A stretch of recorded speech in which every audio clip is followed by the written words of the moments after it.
오늘 하나님의 말씀의 제목은 하나님의 사랑은 변하지 않는 사랑이다. 눈을 들어 산을 보니 나의 도움이 어디서 올까? 나의 도움은 천지를 지으신 여호와에게서로다. 시편 기자는 시편 121편에서 예루살렘 성전에 예배하러 올라가면서 언제나 부동의 자세로 서 있는 산의 모습을 바라보며 거기서도 하나님께서 우리에게 주시는 도우심의 은혜도 그와 같이 부동의 은총임을 깨닫고 기뻐 노래하는 장면입니다. 이렇듯 하나님의 말씀과 예배의 시작과 산은 밀접한 관계를 가지고 있습니다. 바로 예수님의 역사, 교회의 역사입니다. 교회의 주인 되신 예수님은 늘 산에 오르셔서 기도하시고 가르치시고 하나님과 교제하셨습니다. 오늘 본문 하나님의 목적이 되는 데살로니가 교회는 믿음의 뿌리를 받고 있는 사도 바울이 전도하여 세운 교회입니다. 사도 바울은 하나님의 영광스러운 목적을 깨달았기에 하라고 명령하신 주님의 말씀대로 기뻐하는 것, 기도하는 것, 감사하는 것들을 몸소 실천하였습니다. 그리고 데살로니가 교회 성도들에게 일회성이 아니라 항상 기뻐해야 되고 항상 쉬지 말고 기도해야 하고 범사에 감사해야 할 것을 권면했습니다. 그리스도 안에 있는 성도들이 기쁨과 기도와 감사하는 생활이 곧 하나님께 대한 거룩한 표현이기 때문입니다. 이 말씀을 토대로 세상에서 하나님의 나라와 하나님의 은혜를 체험하기에 가장 중요한 기간인 공동체인 하나님, 교회를 하나님께서는 예배를 위해서 세우셨습니다. 그것은 바로 우리를 위해서 교회를 세우셨다는 것입니다. 그래서 하나님께 드려지는 예배는 다시 반복되지 않을 단 한 번뿐인 예배입니다. 그래서 예배는 귀한 것입니다. 그런 의미에서 매주 드린 예배는 매주 새로운 예배입니다. 사람들은 새 것을 좋아하고 새로운 것을 좋아합니다. 사람의 마음 또한 변화를 좋아하고 또 변화를 기대합니다. 그러므로 변화하지 않으면 곧장 실증을 냅니다. 특히 어린 아이들이 그렇습니다. 어떤 권사님의 남편을 기도하는데 내 기쁨이 얼마 더냐 그러고 하나님께서 묻습니다. 그런 자부심을 갖고 모은 재산을 하나님께서 보여주셨습니다. 시골 농가에 있는 둔봉 정도였습니다. 둔봉은 전라도나 충청도 방언으로 조그만 연못 같은 것입니다. 사람이 생각할 때는 수백억이 넘는 부자이지만 하나님 보시기에는 몇 병 정도의 둔봉 수준이었습니다. 그런 그에게 성령께서 말씀하시기를 내가 천만인을 산다이 하여도 온전한 기쁨을 맛보지 못하리라. 즉 예수님 없는 즐거움은 쾌락밖에 그 이상 깊은 즐거움이 없으니 이제는 마음을 돌이켜 하나님 앞에 돌리라는 것입니다.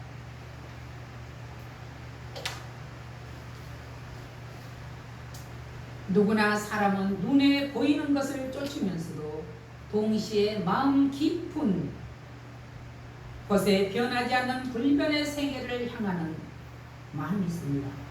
그런데 중요한 것은 내가 그리스도 안에 있느냐 없느냐가 중요합니다. 비신앙은 이성으로서는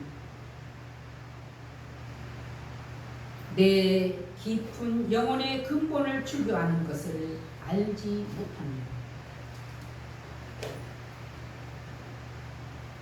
이것을 추구하는 성도들에게 주어지는 하나님의 뜻은 영원하신 주님과 동행하는 것입니다.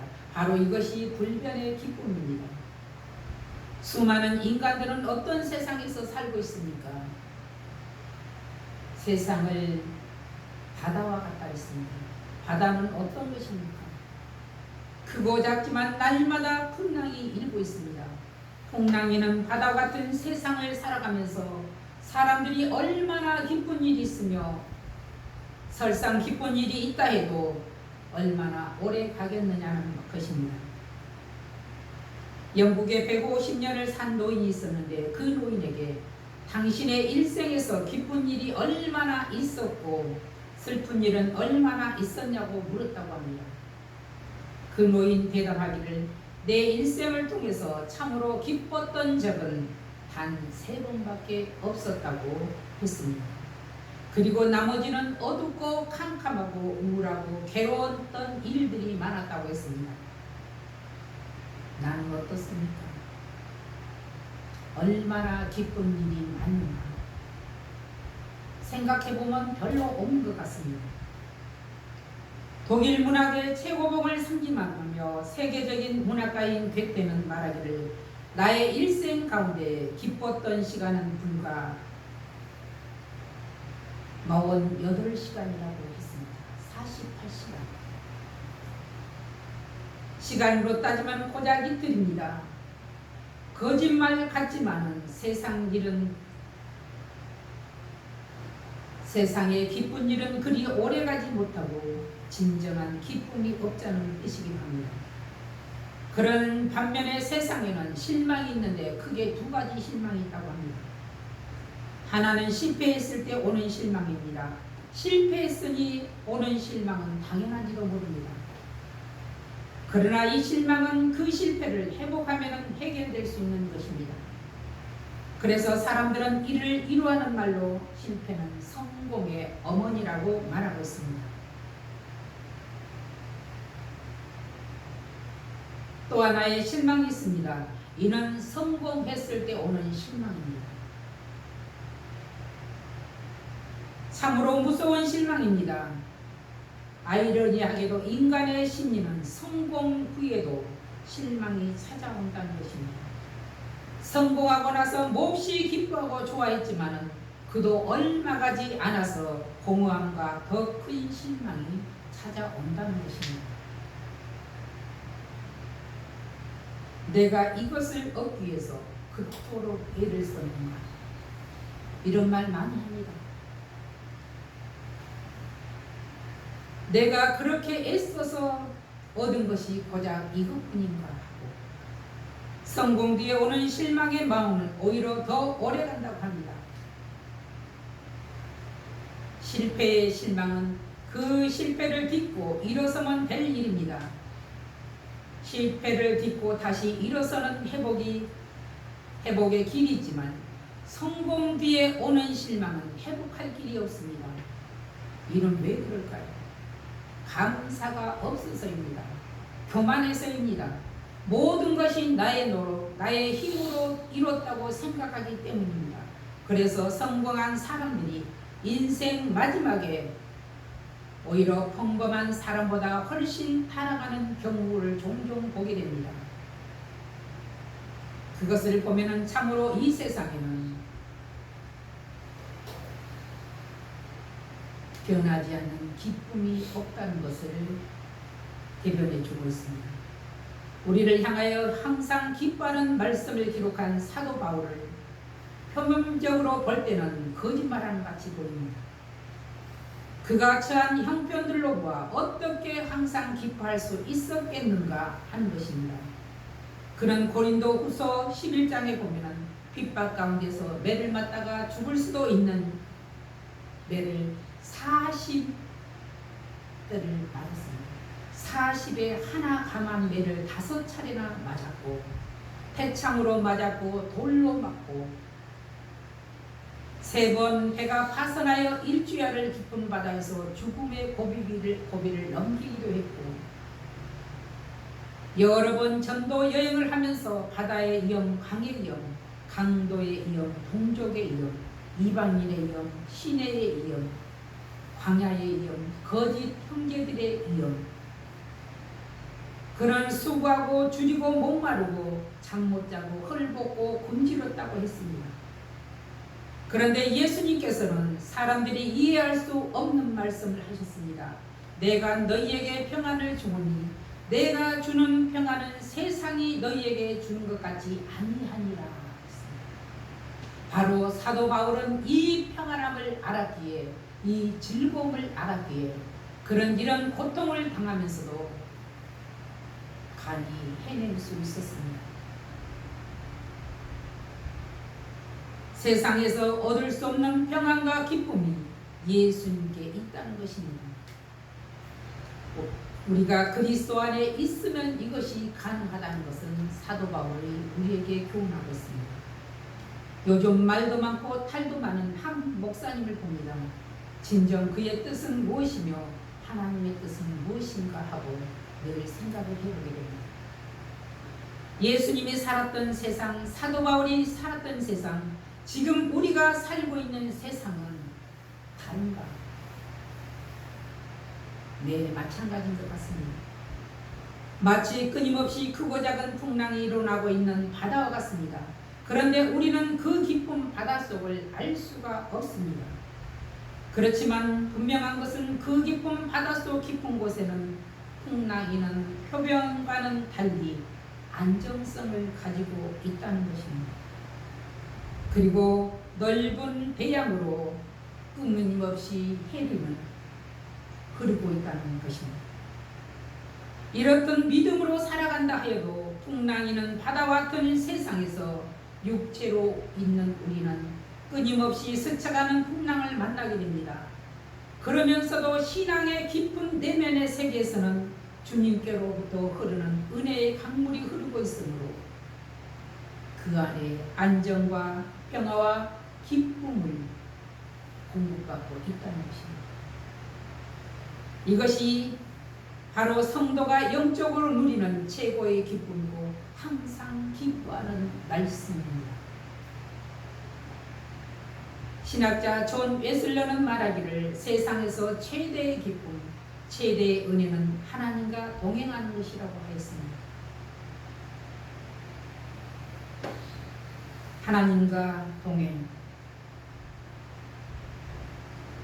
이는 인간의 어떤 노력으로도 어떤 의지로도 어렵습니다.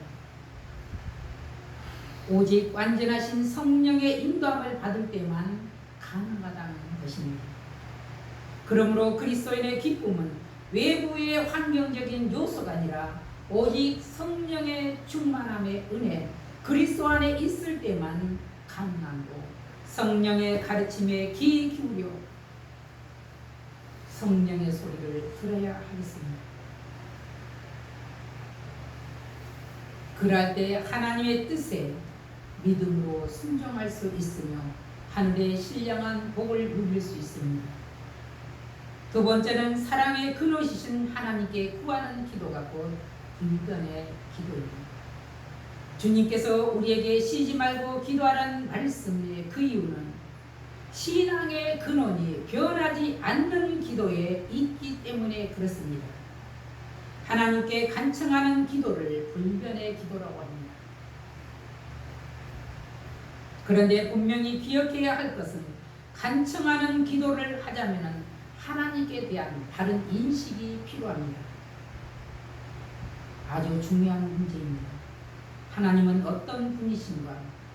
성경은 하나님에 대해서 밝히 말씀하시기를 하나님은 전적으로 선하신 분이시며 전지전능하신 하나님이라고 하셨습니다. 그 하나님이 사랑의 근본으로 자기 애아들을 우리를 위해 내어주심으로 세상이 줄 수 없는 풍요로움을 준비하셨습니다. 그분께서 우리에게 말씀하십니다.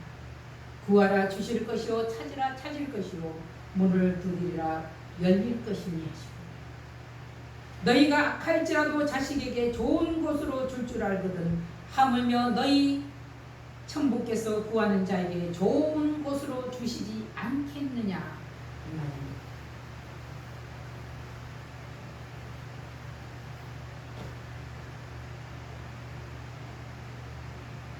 쉬지 말고 기도하라. 그렇게 말씀을 선포한 사도 바울은 전도도 하고 먹을 것을 위해 천막 만드는 일도 했습니다.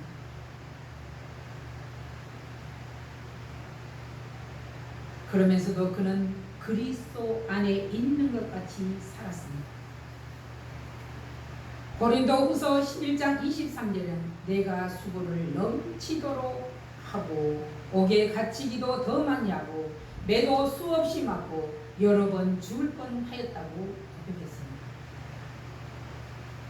그는 왕이 시키는 대로 하였으면 옥에 갇힐 일도 없고 매를 맞을 일도 없고 욕을 먹을 일도 없고 쫓겨다닐 일도 없었습니다. 그는 사람의 말이 아니라 하나님의 음성을 따라 하나님의 말씀대로 순종하였기에 수고를 넘치도록 하고 옥에 갇히기도 하고 매도 수없이 맞고 죽을 뻔도 하였습니다. 장로교의 대표적인 신학자 칼빈은 말하기를 하나님 앞에서라고 했습니다. 사도 바울이 그리스도 안에서 말씀하였듯이 칼빈은 하나님 앞에서라고 하였습니다. 이는 하나님의 거룩한 존재를 느끼면서 하나님 앞에서 살고 있는 것처럼 살았습니다. 이것이 바로 쉬지 않고 기도하는 것입니다. 시편 기자는 눈을 들어 산을 보니 나의 도움이 어디서 올까? 천지를 지으신 하나님에게서로다 하고 언제나 그 자리에 있는 삼라 만상을 보면서도 하나님의 아름다운 솜씨를 느꼈고 감사하는 마음이 있었습니다. 바로 하나님 앞에서 쉬지 않고 기도하는 자세입니다. 그렇다면 우리도 실제 생활 속에서 하나님의 뜻대로 살아가고자 내 삶을 말씀을 통해 성찰하고 개선하는 것이 곧 쉬지 않고 기도하는 생활이겠습니다. 이를 위해 예수께서 이 땅에 오셔서 일생을 통해 본을 보여주셨고 하나님의 뜻인 기도를 가르쳐 주셨습니다. 항상 기뻐하라, 쉬지 말고 기도하라. 세 번째는 기쁨의 근원이신 하나님께 대한 불변의 감사입니다. 봉사의 감사. 유대인들의 기도문에는 하나님께서 나를 유대인으로 만드는 것을 감사한다는 내용이 있습니다. 이와 같이 헬라의 대철학자 플라톤의 세 가지 감사의 조건은 내가 동물 되지 않고 사람이 된 것에 감사하고 사람 가운데 남자가 된 것이 감사하고 남자 가운데 헬라의 남자가 된 것에 감사한다고 했습니다. 유대인의 기도문이나 플라토의 기도문을 볼 때 그것이 진정한 감사의 조건이 될 수 있을까 의심스럽습니다. 아마도 요즘 그들이 살았다면 감사 내용이 달라졌을 것으로 생각됩니다. 코로나 바이러스 때문에 명언도 달라졌습니다.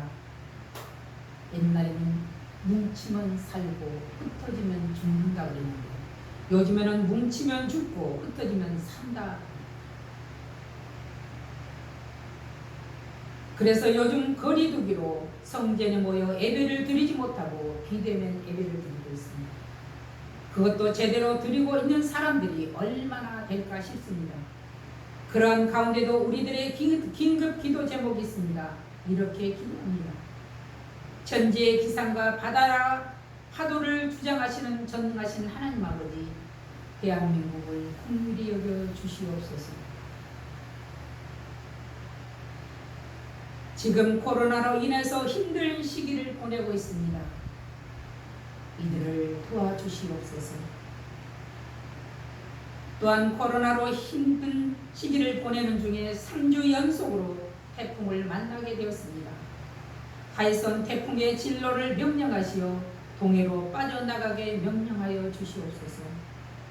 우리는 풍랑을 잠잠케 하시는 전능하신 예수님의 이름으로 기도합니다. 아멘. 풍랑이 올 때마다 참으로 걱정이 돼서 하나님 앞에 절실하게 기도합니다. 봉사에 감사란 것이란 어떤 조건에서도 감사란 것입니다. 좋은 조건에서만 감사하는 것이 아니라 기쁠 때도 슬플 때도 괴로울 때도 감사하는 것입니다. 기쁠 때야 감사 누가 못하겠습니까? 그러므로 범사에 감사라는 것은 우리 일상생활 속에서 늘 감사하는 심정으로 살아가는 것입니다. 요즘은 그 어느 때와도 달리 트로트가 대유행입니다. 심지어 말하는 사람이라면 어른아이 할 것 없이 트로트 노래를 합니다. 유행가 가사 중에 알몸으로 태어나서 옷 한 벌은 건져짠소라는 구절이 있습니다. 알몸으로 태어난 우리에게 필요한 것이 없는 것보다 있는 것이 훨씬 더 많습니다.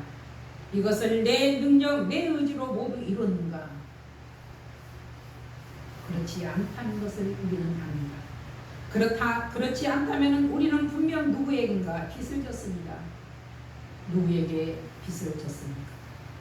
하늘에 빚을 졌고 땅에 빚을 졌고 부모에게 빚을 졌고 이웃에게 빚을 졌고 궁극적으로 하늘과 땅을 만드시고 주관하시는 하나님께 빚을 졌습니다. 본래 아무것도 없는 우리는 하나님의 은총을 계속적으로 받고 살고 있음에 우리는 범사에 감사해야 합니다. 이것은 마땅히 해야 할 일입니다. 그럼에도 우리는 종종 없는 것에 불평하고 감사하지 못할 때가 있습니다. 좀 더 곰곰이 생각해 본다면 없는 것보다 가진 것이 훨씬 많으며 감사할 조건이 불평할 조건보다 훨씬 많다는 것을 금방 깨닫게 될 것입니다. 같은 지구상에 사는 사람들 중에 제대로 옷 한 벌 건지지 못해도 행복한 삶을 살고 있는 온주인들을 우리는 보게 됩니다. 그들은 있는 그대로 주어진 자연 그대로 살아갑니다. 세상에 제일 고약한 도둑은 바로 자기 안에 있는 6가지 도둑이라고 어느 스님께서 고백을 했습니다. 눈 도둑은 보이는 것보다 가지려고 성화를 하고, 귀 도둑은 그저 듣기 좋은 소리만 들으려고 하고, 콧구멍 도둑은 좋은 냄새는 제가 맡으려고 하고, 혓바닥 도둑은 온갖 거짓말에다가 맛난 것만 먹으려 합니다. 제일 큰 도둑은 훔치고 못된 짓 골라는 몸뚱이 도둑, 마지막 도둑은 생각 도둑. 이놈은 싫다, 저놈은 없애야 한다, 혼자 떠들며 난리를 치다. 그대들 복받기를 원하거든 우선 이 6가지 도둑부터 잡으라고 말하고 있습니다. 그분의 고백은 모든 인간들의 탐심을 그대로 표현해 놓은 것으로 지금 정치 사회 현장을 대변해 놓은 것 같습니다.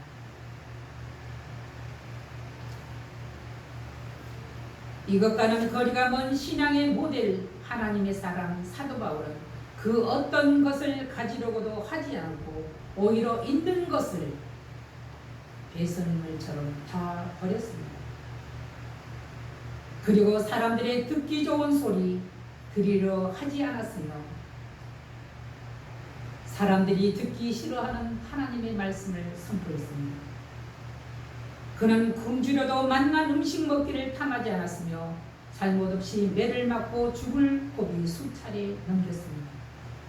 그럼에도 그는 누구를 미워하지도 원망하지도 없애려지도 않았으며 항상 기뻐하고 쉬지 말고 기도하고 범사에 감사해야 할 주인 되신 오직 그리스도 예수만 자랑하고 전했습니다. 세상 탐심으로 가득한 인간의 힘으로는 불가능합니다. 영원 불멸의 천국을 온전히 소유한 자는 가능합니다. 하나님께서 인간을 창조하실 때 눈으로 보고 귀로 듣고 코로 맡고 입으로 말하고 먹고 마음으로 생각할 수 있도록 창조하셨습니다. 이것이 복입니다. 사도 바울은 예수 그리스도를 만나고 나서야 이것을 깨달았습니다. 그전에는 똑같은 기관을 가졌을지라도 하나님을 배반하고 하나님 믿는 자들을 잡아가지고 가장 하나님이 싫어하는 일을 했지만 그가 부활하신 예수를 다메섹 도상에서 만난 후부터는 세상 사람들이 싫어 하나님이 기뻐하신 일을 그는 하였습니다. 사도 바울이 그랬던 것처럼 영원 불멸의 천국을 확신하는 믿음이 우리에게 있어야지만 우리는 하나님 앞에 기도하고 참된 감사의 마음을 가질 수 있습니다. 그 기쁨과 감사를 통해 하나님을 기억하고 사는 삶, 이것이 바로 인생을 성공적으로 사는 비결입니다. 이것이 그리스도의 축복이고 진정한 행복으로 가는 길입니다. 기도하겠습니다. 살아계신 아버지 하나님, 감사를 드립니다. 오늘도 저희들을 통해서 영광 받기를 원하시는 아버지, 힘도 부족하고 연약한 저들의 모습을 통해서 하나님을 찬양하고 영광을 올립니다. 주여, 이 나라를 불쌍히 여겨 주시옵소서. 코로나 태풍으로 호우로 인해서 많은 국민들이 고통을 당하고 있습니다. 저들이 속히 이 실패를, 이 어려움을 딛고 일어설 수 있도록 은혜를 베풀어 주시옵소서. 오직 하나님의 역사심을 저들이 보고 자복하고 회개하는 마음을 저들에게 허락하여 주시옵소서. 참새 한마디로 하나님 허락 없이는 떨어지지 않는다 하였사오니 이 모든 재앙들이 하나님께서 허락하여 하셨다는 것을 깨닫게 하여 주시옵소서. 이 모든 것을 딛고 일어서서 하나님 앞에 영광을 입고 찬양하는 백성들이 되게 하여 주시옵소서. 우리 주 예수 그리스도 이름으로 기도하옵나이다. 아멘.